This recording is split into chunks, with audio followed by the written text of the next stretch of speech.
Buenas tardes, mi nombre es Víctor Fabián Intensipa, estudio en el CEAP de Zipaquirá y hoy les voy a exponer mi póster sobre las macromoléculas. Entonces, digamos que para hablar de las macromoléculas y de su bioquímica, primero tenemos que entender qué son las biomoléculas, ¿sí? Entonces, las biomoléculas son compuestos de carbono, hidrógeno, oxígeno, también pueden tener fósforo y azufre, ¿sí? Y dependiendo de estos grupos, se dividen en otros grupos. ¿Qué otra característica tienen las biomoléculas? Pues que solo pueden ser sintetizadas por los seres vivos y tienen varias funciones. Pueden ser estructura, pueden ser fuentes de energía, pueden ser señalizaciones químicas.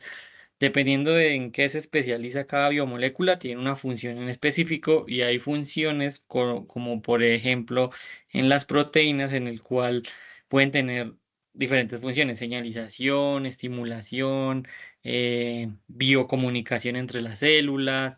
Entonces, digamos que son moléculas vitales para la vida. Se dice que el 30% de lo que compone un organismo vivo hace parte las biomoléculas. ¿Qué otra cosa, digamos, es interesante resaltar aquí? Que están formadas de átomos de carbono. Entonces, digamos, los átomos de carbono tienen una particularidad y es que al final de su,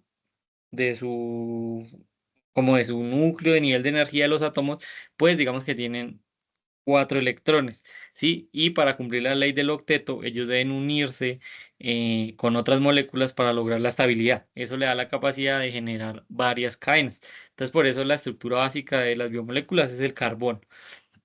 Se pueden unir entre carbonos, carbono, hidrógeno, ¿sí? Pueden ser enlaces covalentes, ¿sí?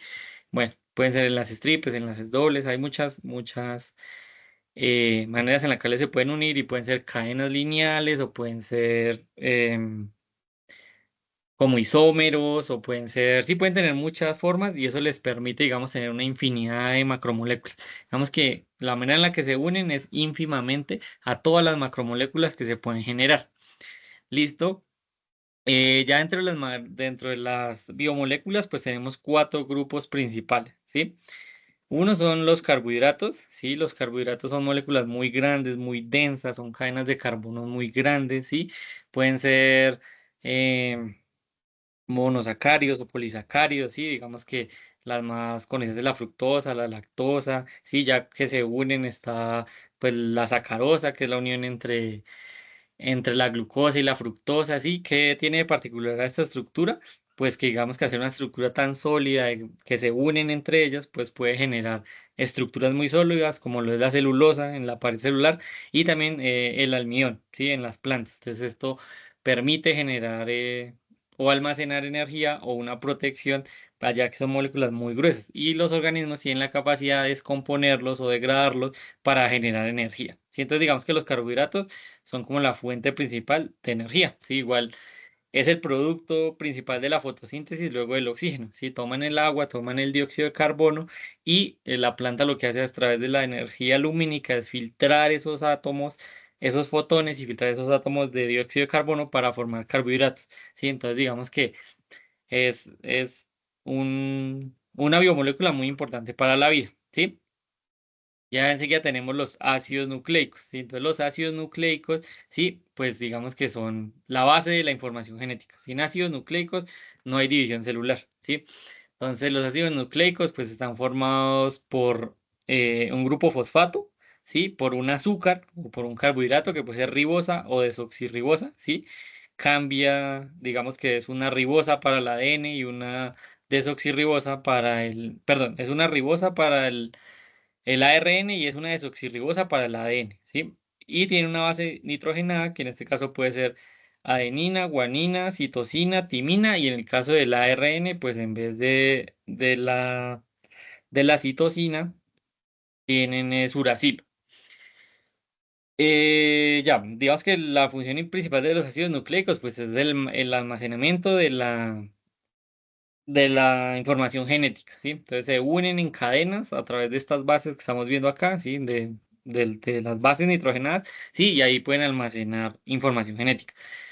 Sí, por eso aquí también se habla mucho de la importancia del nitrógeno, sobre todo en estas moléculas, porque pues sin nitrógeno no hay bases nitrogenadas, ¿sí?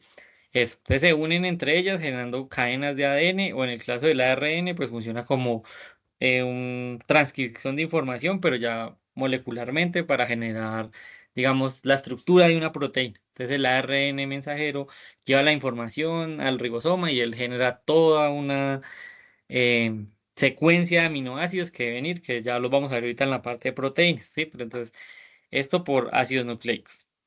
Las proteínas, entonces, como lo mencioné, pues las proteínas son también biomoléculas, ¿sí? Que tienen un grupo amino, que existen pues 22, pero realmente 20 son indispensables para la producción de proteínas. 10 son, se dice que hay 20 esenciales, pero 10 nosotros como humanos debemos consumirlos a través de la ingesta. La plántica, que sí es muy inteligente y ha evolucionado mucho, tiene la capacidad de generar sus 20 aminoácidos.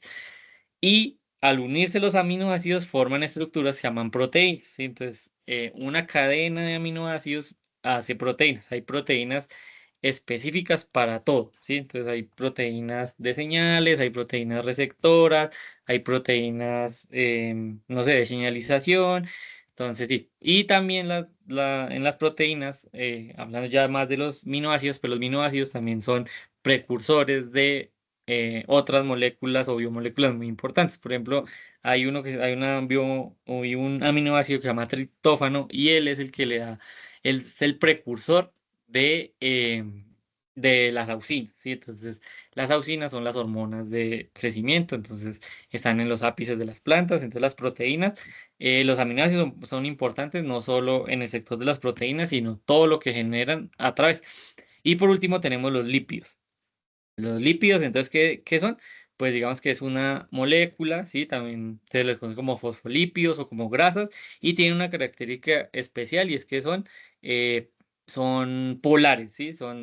Pueden ser negativos y positivos, y eso les da una característica importantísima y es que tienen la capacidad de generar una permeabilidad selectiva. Entonces, los lípidos son la estructura principal de la pared celular. Bueno, de la pared celular, no, de la cubierta de las células. Ahorita no recuerdo bien. La membrana celular. ¿Listo? Entonces, de la membrana celular se generan los lípidos, ¿sí? Entonces, esa capacidad de ser polar le permite tener una permeabilidad selectiva y eso le da la capacidad a la célula de tener, digamos que el control de su entorno externo y de su entorno interno, ¿sí? Entonces, así ella puede saber qué iones puede tomar, si hay un desbalance, entonces ella puede tomar un electrón en específico para ir en contra de la osmosis. O sea, digamos que esa permeabilidad selectiva es lo que ha permitido, digamos, el desarrollo de la vida. Entonces, los fosfolípidos tienen un desarrollo ahí muy importante. También funcionan como defensa. Si algunas plantas generan algún tipo de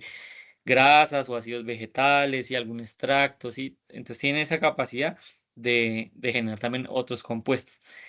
Eso sería como a grosso modo, digamos, la importancia de las biomoléculas. Podemos ser un poco más detallistas en cada proceso, pero pues digamos que este es un resumen general de lo que yo les quería presentar en este grupo.